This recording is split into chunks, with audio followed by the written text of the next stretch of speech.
Today we are with Kenan Tekin. Now tell me how badly I mispronounced that name. I am always so self-conscious about how I say really names great. that are not in English. Could You you did say it. it for me though, so I could hear the real It's pronunciation? exactly, yeah. Kenan Tekin. Yeah, that's Okay, yeah, great. perfect. Yeah. So Kenan is working out of Turkey. So luckily we also have Alper here, who's a specialist in Turkish history and sociology. So he will help me along in this interview. But it turns out that Kenan and I also have common background in that we both did part of our education in New York City and Columbia University. So we are really looking forward to spending this time with you and learning about your work. And of course, this is the interview for the MENA S&R regional network for researchers who are looking at the interface of science and religion in the Middle East and North Africa. So welcome. Thank you for joining us today. Thank you actually for having me. Yeah, looking forward to conversing with you. Yeah, talking about these issues. Great. Alper, do you want to do us the honor of kicking anything off here, or how should we begin our conversation? Well, I think I'm here to help you about the pronunciation of Kenan Tekin, but you did a great job there. So you don't need me anymore. As though that was my biggest problem. Yeah, you did a good job. When I look at Kenan Hoca's CV, I see great publications.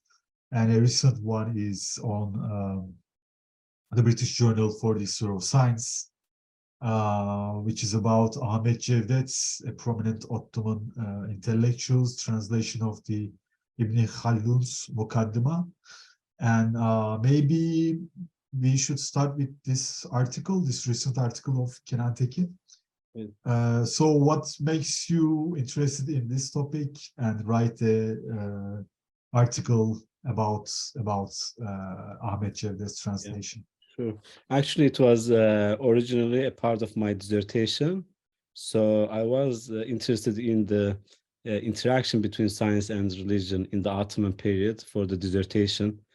And I did a kind of more conceptual study of science, the idea of science and religion, how it changed, like a long duress study of science and religion, concepts of science and religion in the Ottoman Empire.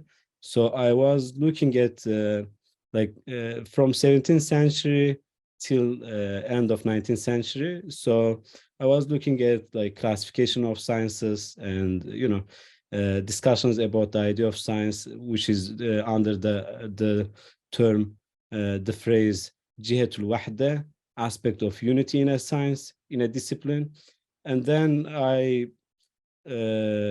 for 19th century, I was interested in seeing how this 19th century moment, the idea of science is changing a little bit. So I looked at, in one of the chapters, I looked at Ahmet Cevdet's translation of the sixth chapter of Ibn Khaldun's Mukaddime to see how, things are changing in 19th century, how they are talking a little bit differently about science, thinking differently about science. So that is how I got interested in that piece of Ahmet Cevdet. And the translation, as I point out in the article and in the dissertation, is a kind of actually commentarial translation. So it has also some of his own ideas, his own accounts of history of science, Ahmet Cevdet's accounts of history of science. So that kind of gave me the opportunity to kind of compare, and then think about Ibn Khaldun's account of sciences and Ahmet Cevdet's account of sciences. As Ibn Khaldun was a 14th century Islamic philosopher, theologian, statesman. And then, of course, Ahmet Cevdet, he was a 19th century Ottoman intellectual, statesman, thinker. Yeah. So that kind of helped me think about this idea of science. And in the article, just to mention like some of the things, I'm thinking more about how Islamic philosophy like past work, like in Muslim intellectuals' work, scholars' work, or in work in Islamic civilization, kind of laid the ground for globalization of science. And I try to show that like conception of human being and conception of science that was already like laden in the past work enabled or kind of also made it easier for 19th century intellectuals to embrace, to welcome, to engage, to appropriate modern science. So that is kind of one of the things that I argue about in the article. Yeah. So that is how it started, and yeah, where I ended up a little bit more.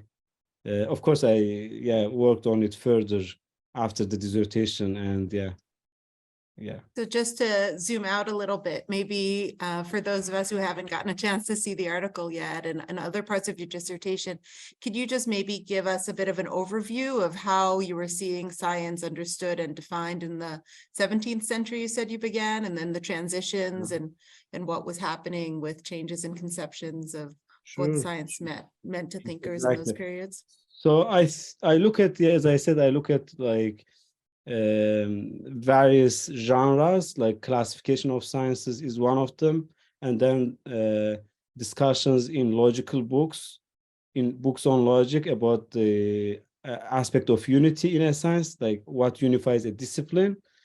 So what I see is that like they have, of course, as is well known, a different conception of what science is, and of course they use the concept of ilm in Arabic and ilim in Turkish. So, of course, when we look at, for instance, in classifications from that period, we can see that they include like a work on classification of sciences would include religious sciences, philosophical or natural sciences, and occult sciences. So it is definitely, it shows that the conception of science is such that it allows all kinds of disciplines to be considered under the title ilim.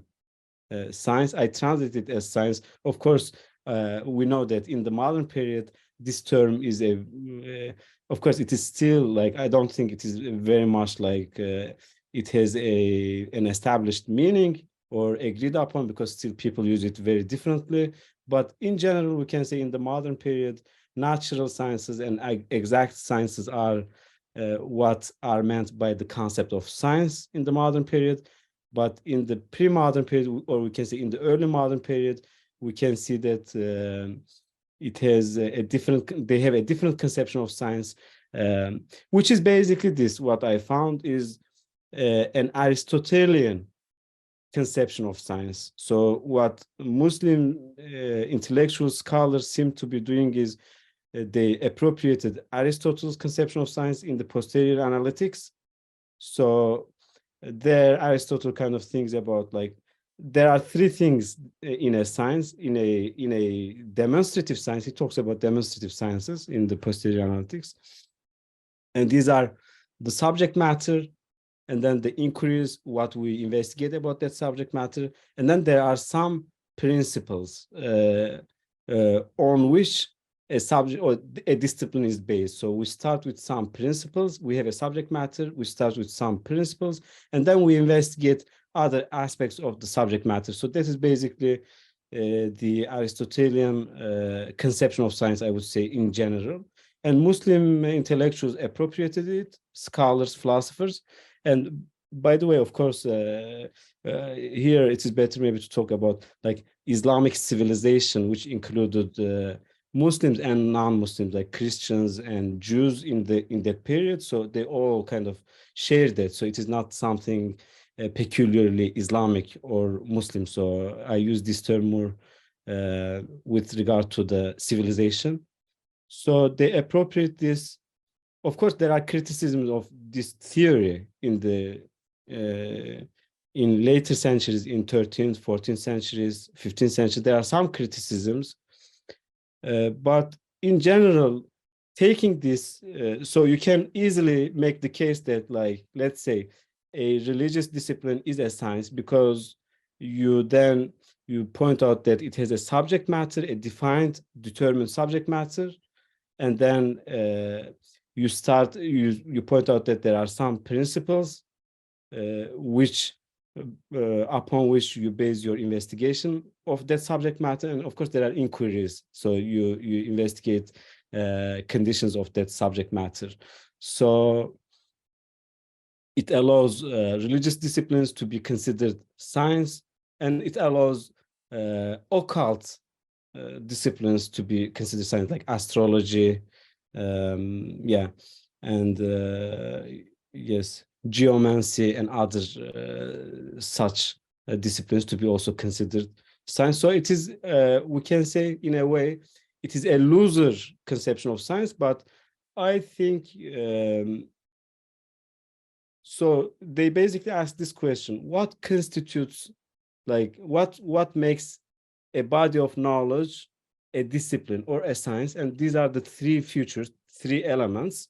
And then here, as we can see, it is more of like, I say it is more of an ontological approach. Like, what kind of thing are these things that we call science?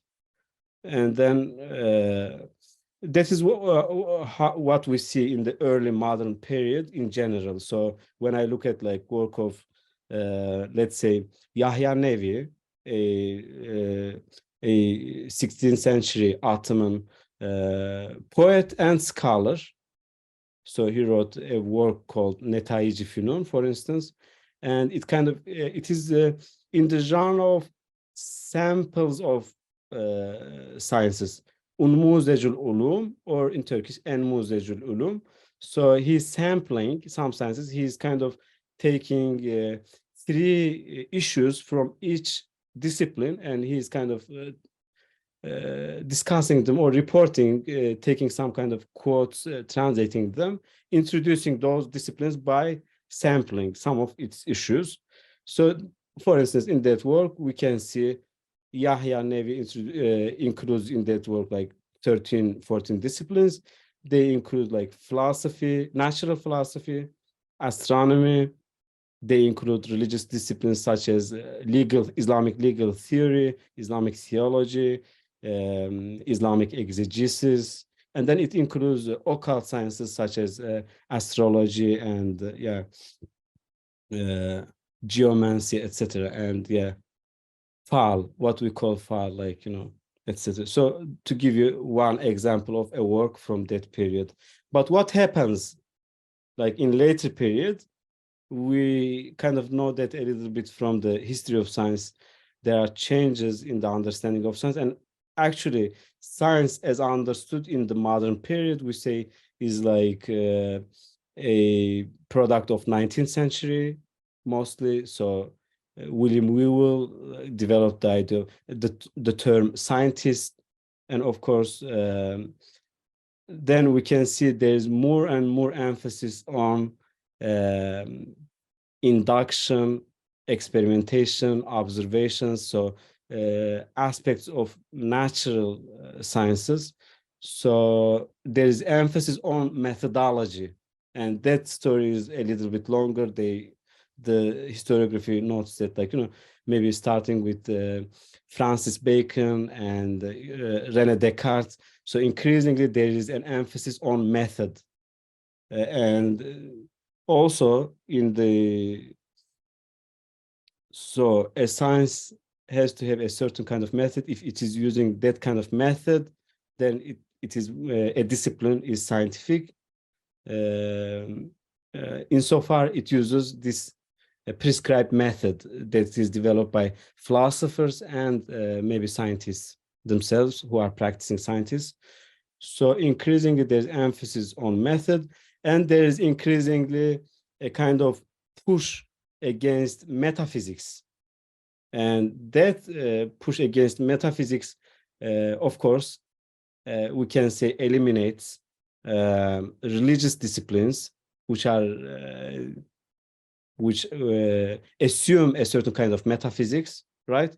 they assume existence of a god, etc. So things, angels, etc. So there is, so what we can say in general is that in 19th century, increasingly there is the idea of science becomes more of idea of positive sciences, and there are people like Auguste Comte and others whose work, by the way, I think is received very well in the Islamic world at that time. That is my yeah take, and I think so. That is what I am.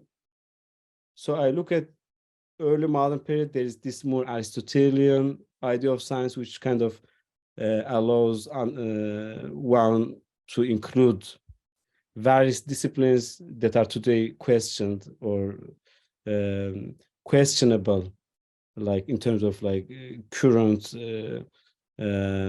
understandings of the idea of science. So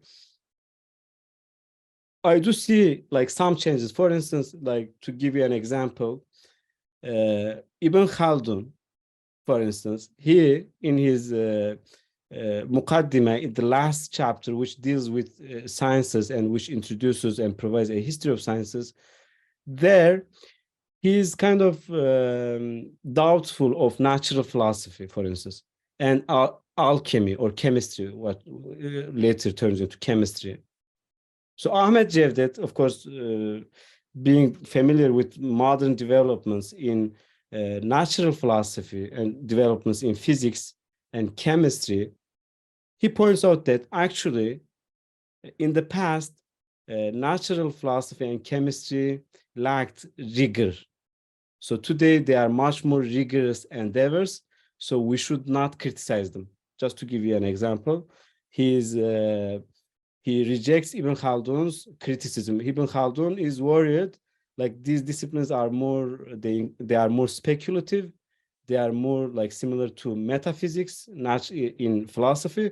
So what Ahmet Cevdet is trying to say is that no, there are developments in these disciplines, and they are much more rigorous, much more evidence-based. So then we should not really reject them. We should embrace them. We should we should not be critical of them, like this kind of he doesn't support Ibn Khaldun's like attitude toward that. So to just give you an example, so it shows for me, it shows he is being influenced by the modern idea of science, I would say. But there isn't a break also with Ahmet Cevdet, because he's familiar with the older conception as well. So it is not that he is kind of, for instance, increasingly we would see in other Ottoman intellectuals and scholars, we would see like a perhaps like they are more critical of religious sciences, or they wouldn't consider them like as science, as ilim. But I would say Ahmet Cevdet, his position is not like that. So he's embracing modern sciences, but he's not totally against like classical understanding of science. So I think he's still, because he was educated in the madrasas, in the kind of classical tradition curriculum, we would say. So his position is not as stark, I would say. He's kind of what some people call a transitional figure. So these are some ideas that come to my mind. So I have a follow-up question. Sure. Ahmet Mithat also translated Draper's work into Turkish in the late Ottoman period. And so Draper has a different message, but Ahmet Mithat translated it into Turkish with a different message in his mind. Sure. Which was that, so you're trying to, against imperial powers, he's saying that we Turks, we have the right to exist because we give this much as a civilization to the humanity. So he has a different idea in his mind, saying that, Islam is superior to Christianity in terms of its attitude towards science. So I was wondering if Ahmet Cevdet has a different message. So as you said, it's not just the translation, it's also a commentary. And in those kind of commentaries, what we see is that the translator might have a different message about the problems of his age. So do we see this kind of things? Yes. So, I mean, I would say, I totally agree with you on Ahmet Mithat. He's like, in the Niza Ilmuddin, he is definitely kind of, he presents a kind of apologetic approach to like science, saying that actually, in the Islamic history, we are not against, or there is no conflict between Islam and science, and this is the kind of more a European story and maybe about Catholicism, etc. But so about Ahmet Cevdet, so what he's trying to do, my sense is that because that work, so thinking about when this work was produced, it was produced, the translation, in 1850s. So in general, so what was Ahmet Cevdet's aim? I think I say he's updating Ibn Khaldun's account. He's pointing out actually at the same time, like developments in Islamic history, like history of science in the Islamic period, I think, because Ibn Khaldun, recently, I actually just, one of my works is now in the process of publication in Turkish, and it is actually about Ahmet Cevdet's review of Ahmet Mithat's History of Sciences, Tarihi Ulum. And this work actually I found in the archives. So I also did a transcription of the documents. So it is about like 15, 20 pages roughly document. And and I analyze, I look at it, and there is this from that piece we can see, like, Ahmet, the difference between Ahmet Mithat and Ahmet Cevdet. So evident. So it is clearly so because he's writing on Ahmet Mithat's work. But I would say, like, what's Ahmet Cevdet's project? And I think he's trying to produce a work that is potentially for future students of university. They are trying to open up, so they plan opening up a university. So they translate classics, we can say, or important books in Islamic civilization in Europe. So, and then there's a translation project. It is not like commissioned directly by the Encumeni Danish, which organizes this, so distributes some of the work. But I think it can generally be put in that category. In 1850s, he's trying to produce this work and perhaps a resource for future students to read. So that is something that I find there. But other than that, is there something more, like, in terms of like being defensive or trying to give a different kind of message?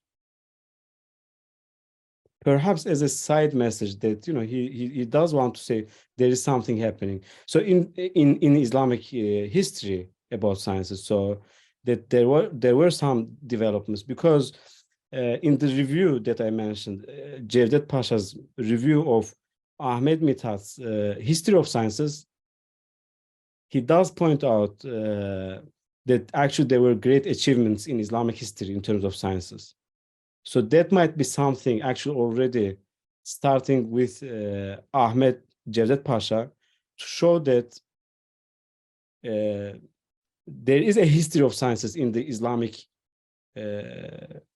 period. So these are not foreign sciences, perhaps, and I am saying, like, because it is not like evident exactly who he is writing against from the book itself, so I couldn't gather that. But I'm thinking, like, in terms of engagement with science. So his position is, again, I would say there were some achievements in Islamic history. There was a rise of sciences in Islamic history. Look, maybe here is Ibn Khaldun's work, which provides this account. And again, look, there are some gaps in Ibn Khaldun's account, his own contribution, so his own insertions, and perhaps that's something again. And also maybe updating that history for Ottoman readers or future university students, perhaps. So that is where I would put in general Ahmet Cevdet's work. Yeah, but yeah, thank you. Thank you. Yeah, I would just say, I know, first of all, it's a lot of fun hearing two insiders really discuss the most important characters here. And for those of us who are less of insiders, if you could just fill us in a bit more on the context of what's going on in these periods, because obviously these translations, as you're talking about, they're not only linguistic, they're cultural, and just fill us in on what was so meaningful about these debates about what science was in these That's decades and centuries. And great point. And as I would say, actually, it gives me opportunity to come back to that engagement between Ahmet Cevdet Pasha and Ahmet Mithat. And we can see there is actually a hint at new understanding of science that is present in new Ottoman intellectuals, or yes. So Ahmet Cevdet Pasha, his dates are like he's a Tanzimat figure. So Tanzimat is like kind of a reform period, Tanzimat period. So Ottoman Empire tries to kind of reform various institutions, establish new institutions, schools, etc. So, and it is like it is starting from like late 1830s, and then continues, some people say, up until the Abdul Hamid period, which is 1876. So in that period, we say roughly Tanzimat period. So that is where Ahmet Cevdet Pasha is active, Tanzimat figures. They have a different understanding of also civilization, of what is happening. But Ahmet Mithat, he is a younger generation, so maybe one generation younger than Ahmet Cevdet Pasha. He's like born in 1840s, like right when Tanzimat already is initiated, just born, and then educated in those new schools, actually. So he goes to a new school. And so Ahmet Cevdet Pasha, he got a kind of classical education, so what we call madrasas. Whereas Ahmet Mithat, as I said, so he attended new schools, Rüştiye, and then he kind of worked as a bureaucrat, like initially, and then he started working as a journalist, actually, mainly. So he was a journalist. Of course, he did other work. He's kind of, interesting figure, but his most impact is in journalism. So Ahmet Cevdet, whereas, was a kind of like a leading bureaucrat, like in the upper echelons of the government. So he was a pasha eventually.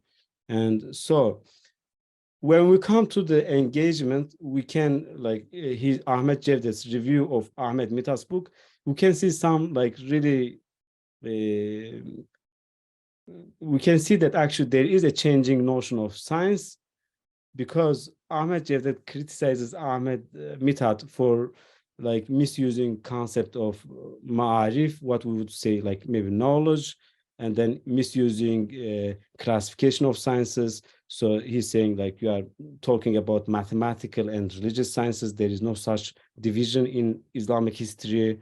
So there are a kind of new kind of or religious and worldly sciences, like kind of what we might call like religious sciences and secular sciences, worldly sciences. Ahmet Cevdet is saying there is no such division in Islamic history, and he's kind of informing, educating him in that review about those concepts and how they are used, and actually totally in line with the classical theory of science that I mentioned a little while ago, the Aristotelian conception of science. So, and he points out actually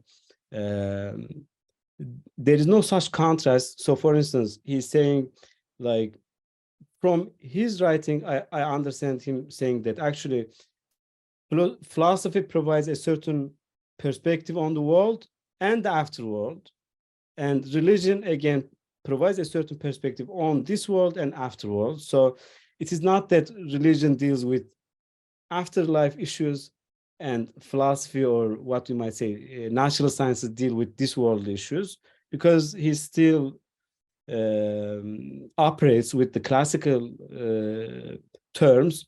He sees these as parallel worlds, kind of.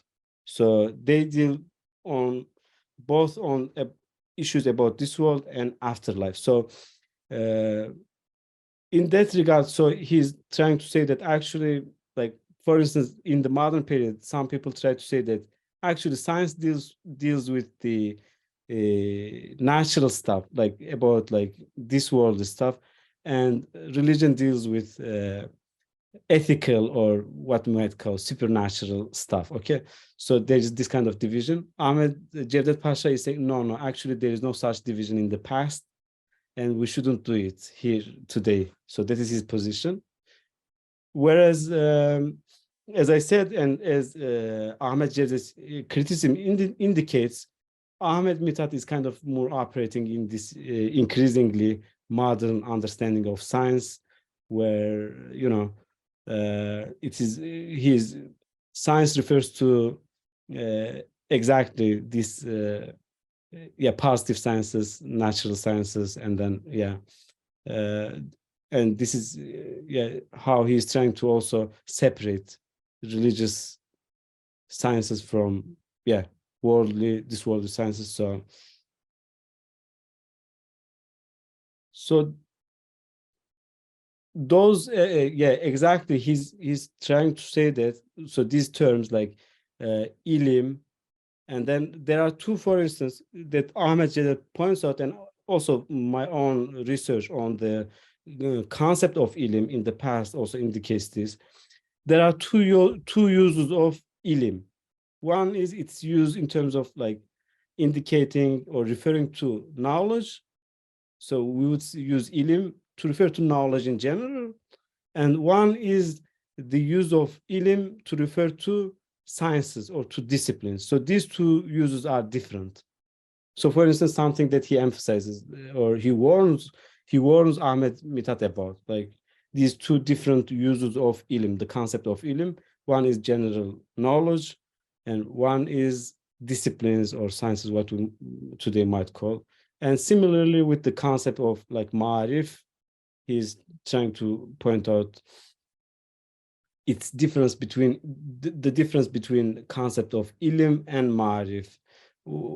It is like something that is said is like in French there is such a difference between like savoir and what is the other word? No. Yeah. So they have these two different concepts. I think they say in English they don't have it, but in French it kind of captures it. One is more about like theoretical, universal, having universal knowledge, or knowledge of like principles, rules, and the other one is about particular knowledge of particular things. So these two concepts are used in that way. So that is how, for instance, the differences we can see.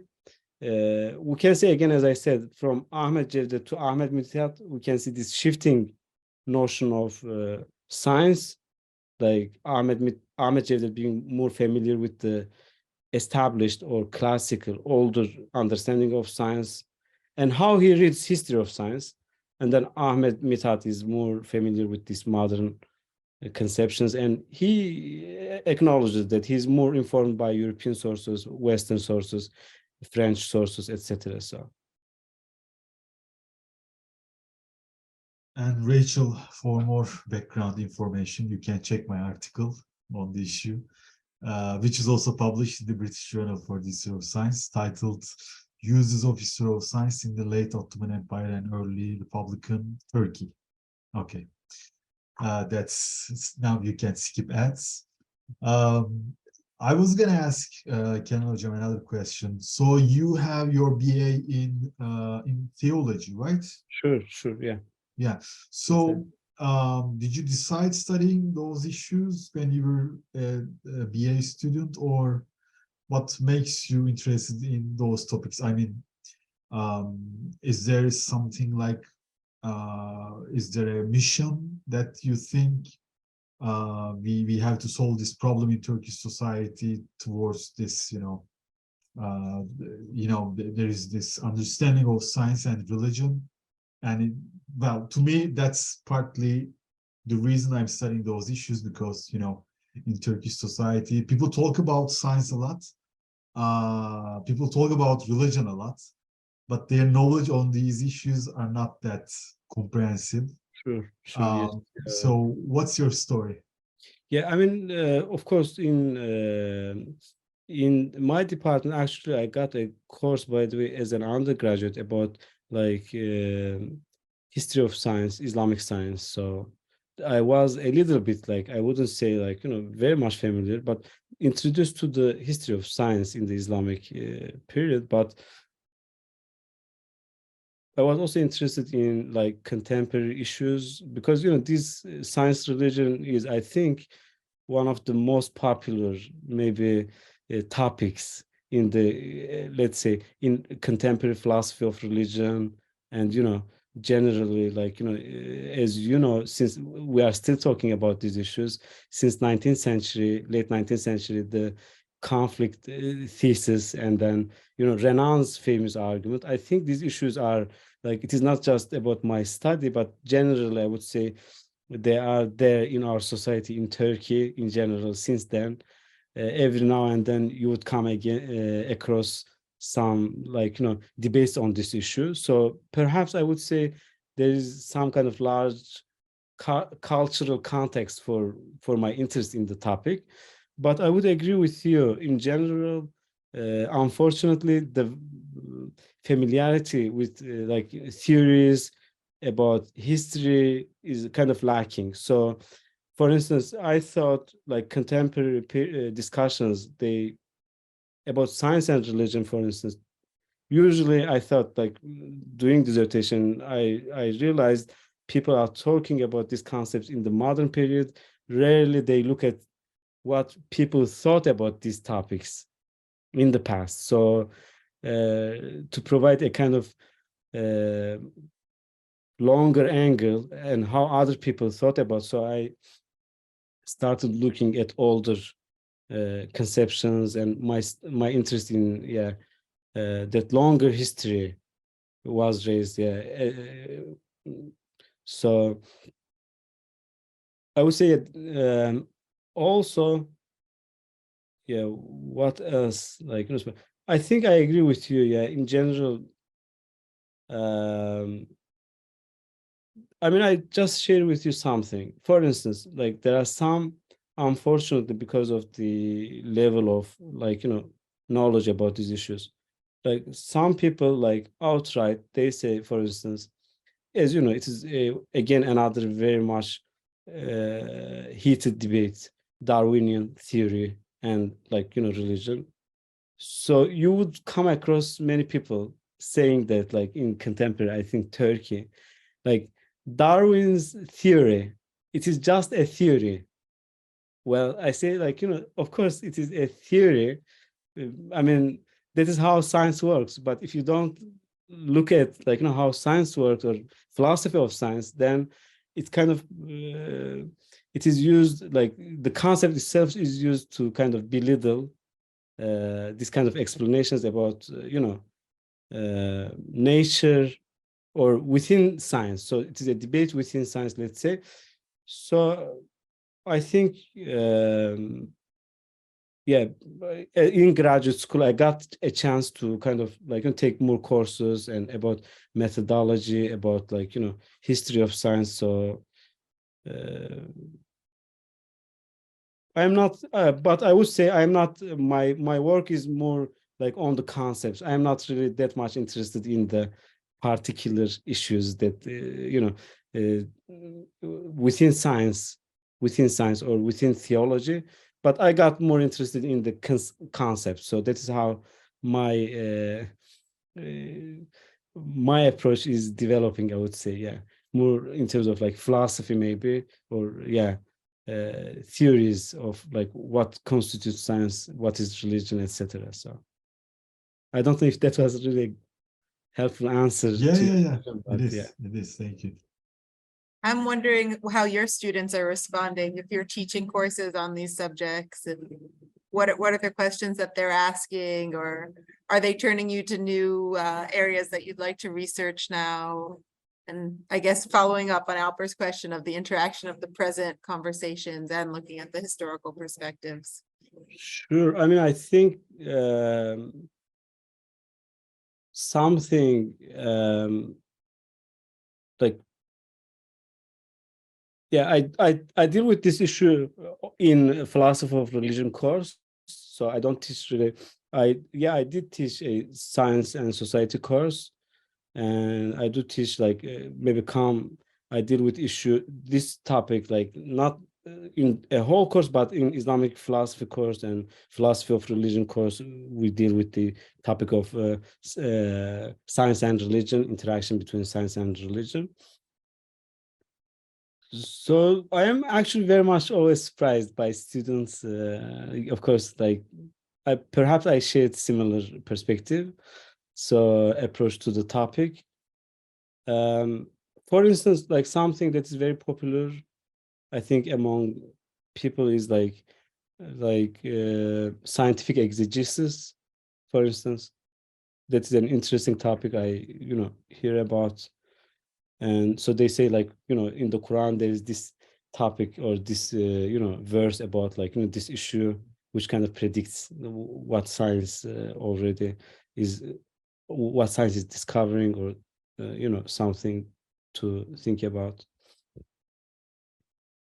For instance, my approach on that issue, like scientific exegesis, I am a little bit skeptical. Not to say that, because what happens, so when you interpret like verses, Quranic verses, or like biblical verses, let's say, in terms of like the theory of science that is present at a certain point, I think actually it is very legitimate thing to do. Like, it is not totally like something peculiar or weird to do, because after all, you want to understand the holy book with regard to the existing knowledge about world. Of course, I mean, I think it is not like totally strange, but something, of course, thinking about history of science, we know that, like, theories about, let's say, about cosmology, about like nature are changing. So at least then I think exegesis should be flexible enough to suggest that these are like these are, let's say, mm, contingent. So these are not like that is not like God's intention is like from eternity that this, let's say, Newtonian perspective or Einsteinian perspective is how the universe works, but these are contingent. We are looking at nature, and or the scientific work is kind of helping us interpret this verses in this way, but perhaps tomorrow we might interpret this issue a bit differently if we have new theories. So that is something like usually there is an interest in certainty, but that is something I would say I would challenge students about, like rather than going for certainty, but being more open to change. Another thing, again, like, of course, we are familiar with the theory of science or understanding of science usually, and it is, I think, a kind of sophistical argument against science. It is, again, on this issue, pointing out that there are changes in theories, or in understanding or in the knowledge, scientific knowledge. So it is kind of like, let's say, even if there weren't like breaks, let's say there are shifts, okay, of course. So in science, so some people, and I think it is they use this argument to say that actually science is not trustworthy because look, in the past they claimed this, today they claim that, so and tomorrow maybe they will claim something else. And I think this is a bit a sophistical argument against, like, work that is done in by scientists, so because science does not actually, after all, claim to have ultimate have arrived at ultimate explanation for things. I think they acknowledge that these are, like, the best theories, models, etc. they provide, so open to different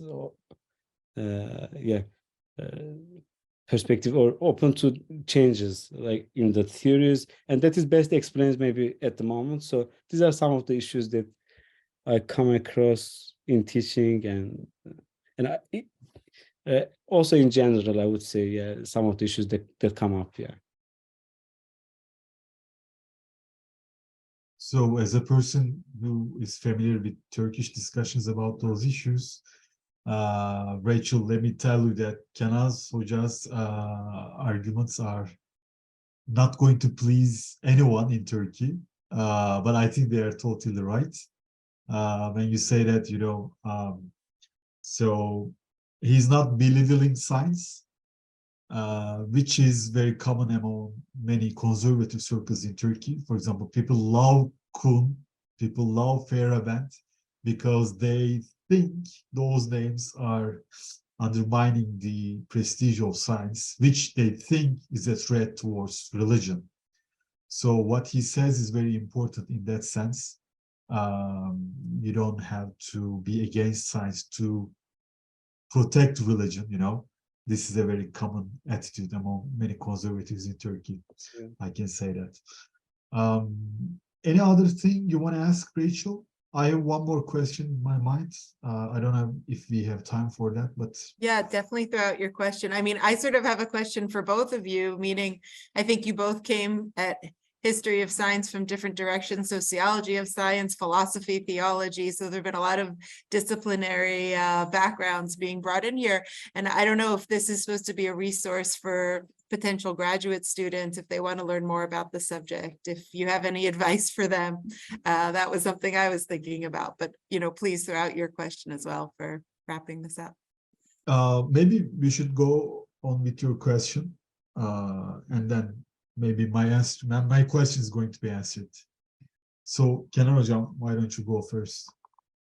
Yeah, I mean, for graduate students, I would say, like, I am, as I said, for instance, I am interested in long-term kind of following these issues, and I think it is helping me understand issues better, like, taking this long-term, like, perspective, reading, like, work from, let's say, 14th century, 15th century, and then from 19th century. So I would say, at least if you want to talk about, like, generally about science, then it would be very helpful to have, like, this kind of more general readings in history of science. So if you want to talk about, like, what happened, let's say, 16th century, 17th century, and today, so because it is very different. But if we just study and research what is happening today, and we want to talk about, like, what is happening from since 2000 years old, and I think that is a bit challenging to do. And I see many times, like, people, as I said, that is actually what also maybe stimulated me to kind of have this perspective. I see many people, like very bright people, they know, like, they are maybe experts on issues in, let's say, 19th, 20th century, but they don't really look at this older, longer term developments. Then making judgments, let's say about pre-modern period becomes very, very problematic because because of lack of this kind of readings in the past. So that would be my suggestion. So if we just focus on a certain period, then we should limit our judgments to that certain period, maybe about history of science. Yeah. So that would be my recommendation. And languages, and of course, very important if you are doing especially work in Islamic science. Definitely, like reading texts from original, like in their original language is very, very important, because translation sometimes the nuances might get lost. And also very many times translators try to use familiar concepts because they want to familiarize the text. So I think in that regard also, reading and mastering languages of the sources is important. And there's so much, I would say, unexplored stuff.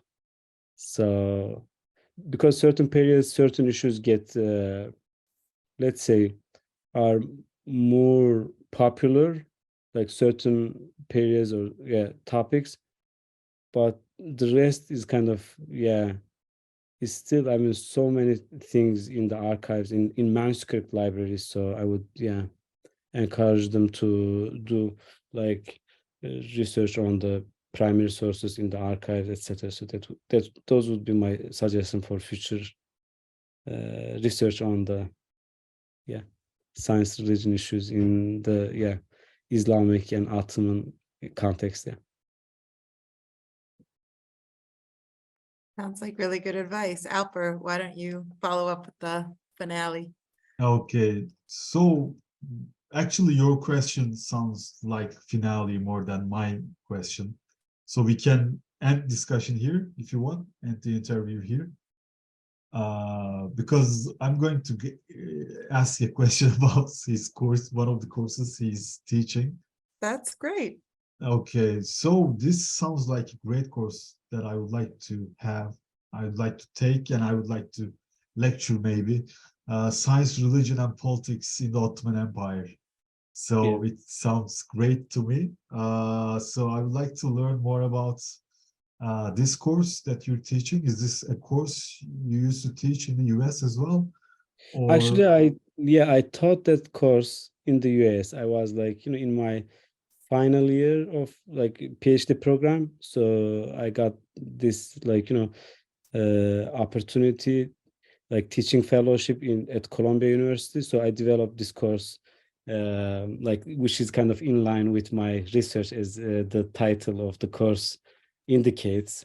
So I taught it there, and I don't directly teach that course here, maybe, but I do. I I hope I will at some point offer like similar course here in Turkey. I have similar courses, as I said, science and society, but um, I have courses on like Ottoman philosophical texts, more like or some similar stuff, but not something that is more encompassing or more like kind of wide ranging as this course exactly, but more maybe limited, like working on a certain topic, like philosophical, let's say, issues, philosophical topics in the Ottoman period. So that course was really helpful also for me to think about the issue, because I kind of organized it, like looking at like early Ottoman periods, mid Ottoman period, and late Ottoman period. So I look at these issues, science, religion, politics, how they think about it. So in kind of this kind of Ottoman Empire, of course, being this like long history. So it is kind of, it allows me exactly to look at these issues, as I just suggested a little while ago, to graduate students. So it was really for me interesting to teach it. And as I said, I would love to teach here in Turkey. Maybe, who knows, maybe soon I can, provide it again. Okay, I know we keep talking about the last question, but now I have a really last question. Just listening to both of you speak about your research, it sounds like history, sociology, philosophy of science and religion in the Ottoman Empire is really very vibrant. So I'm just curious how large a field this is currently in Turkey. Are you guys examples of many other people who are doing this kind of work, or are you different and really you don't have as many peers as it might sound from all the things that it sounds like there is going on right now? I would say maybe just with regard to philosophy, actually there is a lot of interest, I would say, in philosophy, and it is increasing. So the Ottoman period is getting studied more and more, and history as well, similarly. But with regard to, like, science studies, let's say, science studies, there is a science studies kind of group, let's say, in Turkey. But I think many of them are not studying the Ottoman period necessarily. So they study contemporary issues. But maybe Alper can correct me. He might know more about work that is done in sociology departments, because I am not that familiar with sociology departments in Turkey. But as I said, I think history and philosophy of Ottoman period, in the Ottoman period, is definitely like very vibrant. Very many work is being done at the moment.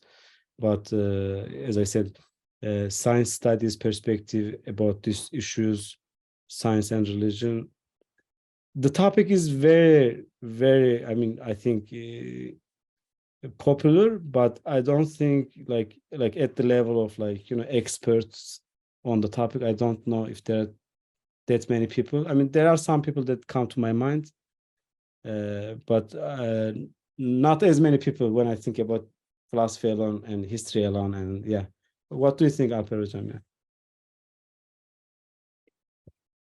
There are people, but I think those issues deserve more attention, especially in Turkish context, because they are still related to discussions in modern Turkish politics as well. We have a very poor understanding of Ottoman history in Turkey, and either it's glorification, or again belittling whatever happened in the Ottoman Empire. So everything started in 1923 kind of thinking.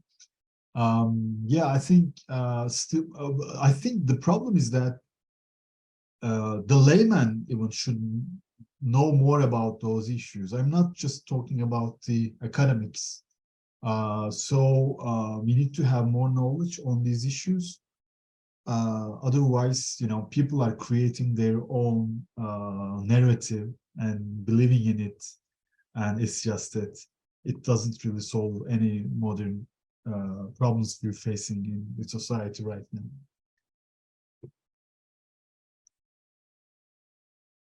Okay, great. Well, so in this way, we are actually ending one conversation and giving a promo for another conversation, because we will be talking with Alper very shortly about his work as well. So Kenan, I wanted to take this chance to thank you very much for sharing with us all your fascinating work. And I hope it'll lead to more future conversations with you and other people who might be interested in your work. Maybe you want to let them know how they can find you or reach out to you if they see this conversation online. But it sounds like you have a lot of publications coming out. So I don't know if you have any final words about how people can read your stuff or find out more. Thank you so much, and for having me. Actually, I enjoyed talking about these topics with you both. I have academia edu page.edu. So Kenan Tekin. I'm at Yalova University, teaching at Yalova University. Some of my work is available there on my web page there, but they can also send me an email from there, so it comes to, so I can, if there is an interest, I can, or they can find my contact through my university webpage. So I would be happy to respond to any like questions, or engage other people who are interested in the topic. Definitely, I think, yeah. Great. Yeah. Thank you so much. Thanks a lot. Bye. Bye.